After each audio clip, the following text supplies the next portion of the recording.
बहुत समय पहले एक छोटा सा गांव था। उस गांव में राम भक्त लोग रहते थे। उन्हीं में से एक था गोपीनाथ, जो बचपन से ही हनुमान जी का अनन्य भक्त था। गोपीनाथ का जीवन बेहद साधारण था। वह किसान था, खेतों में काम करता और रोज शाम को गांव के किनारे स्थित छोटे से हनुमान मंदिर में जाकर घंटों भजन करता। उसका विश्वास था कि जब तक हनुमान जी की कृपा है, तब तक कोई संकट उसके पास नहीं टिक सकता। गोपीनाथ का जीवन सुखमय चल रहा था, लेकिन एक साल गांव में भयंकर अकाल पड़ा। बारिश बिल्कुल नहीं हुई और खेत सूख गए। अन्न और पानी की कमी से लोग परेशान हो गए। गोपीनाथ भी भूखा प्यासा रहने लगा, लेकिन उसने अपनी पूजा और भक्ति को छोड़ा नहीं। हर दिन वह मंदिर जाता और हनुमान चालीसा गाता। गांव के लोग उससे कहते, गोपीनाथ, तेरे भजन गाने से खेतों में पानी नहीं बरसेगा, चल तू भी शहर चल, वहाँ काम मिल जाएगा। लेकिन गोपीनाथ हंसकर जवाब देता, मेरा विश्वास है कि हनुमान जी स्वयं मेरे दुख दूर करेंगे।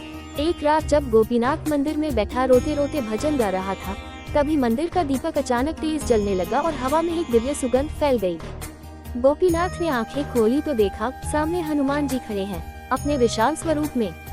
उनकी आंखों से करुणा झलक रही थी। हनुमान जी बोले, वत्स, तेरी भक्ति ने मुझे यहाँ खींच लिया है। तू चिंता मत कर, तेरे गांव का संकट अब समाप्त होगा। इतना कहकर हनुमान जी ने अपनी गदा जमीन पर टिका दी।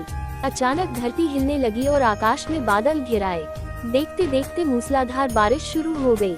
गांव के खेत लहलहा उठे और नदियां भर गईं। गांव के लोग भागकर मंदिर पहुंचे और देखा कि गोपीनाथ मंदिर के सामने ध्यान में बैठा है और उसके पीछे भगवान के स्वरूप की आभा चमक रही है। गांव वाले हैरान थे। उन्हें समझ आया कि गोपीनाथ की अटूट श्रद्धा ने ही हनुमान जी को प्रकट किया।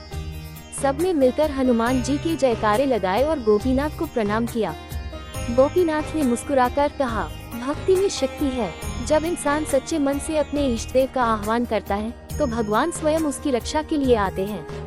उस दिन के बाद गांव में हर मंगलवार और शनिवार सभी लोग मिलकर हनुमान चालीसा का पाठ करने लगे।